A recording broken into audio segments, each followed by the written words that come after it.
Hi, my name is Abraham Lincoln, and I was born on February 12th, 1809, in a log cabin in Kentucky. Soon after I was born, my family moved to a farm in Indiana. We lived in poverty and could not afford much. I didn't go to school much because I had to help my father take care of the farm. I taught myself to read, and I would walk many miles every few days to get books from a local library. My mother died when I was 9 and my father remarried. My father and stepmother often called me lazy because I preferred to read instead of help with the chores or play outside. I did develop into a strong young man helping on the farm. When I was a young man, my father moved our family to central Illinois near Decatur, and I moved to a small town near Springfield called New Salem. There I worked for a man who helped transport goods from the south to the north. I worked on a flatboat that would travel up and down the Mississippi River from New Orleans to Illinois. I learned a lot about American people and the struggles they had while I was working on that boat. While I was on that flatboat, I read a lot of law books and later became a lawyer.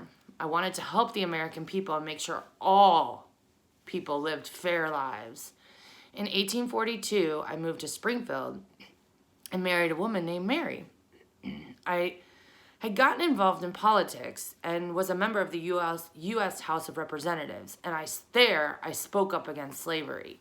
Many people did not agree with me, but I did become the Republican nominee for president in 1860, and I won.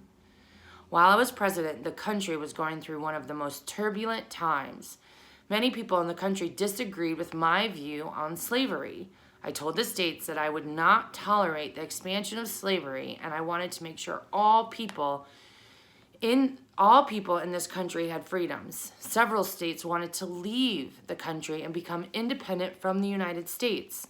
After many discussions, debates, and disagreements, a war between the southern states and the northern states began. This war lasted for 4 long years, and many Americans died. Towards the end of the war, I signed the Emancipation Proclamation, which made it a federal law to make it illegal to own another human being. This famous document is known to have freed the slaves. Soon after this happened, the southern states had run out of supplies and could no longer fight in the war. They finally surrendered on April 9th, 1865. A few days later, my wife and I went to see a play at the Ford Theater in Washington, D.C.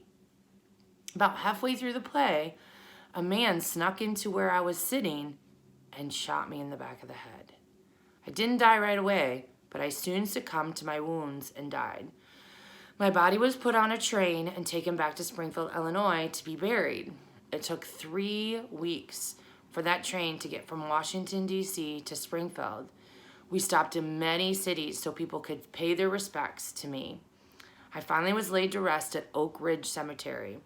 My life and presidency today is studied and celebrated by many.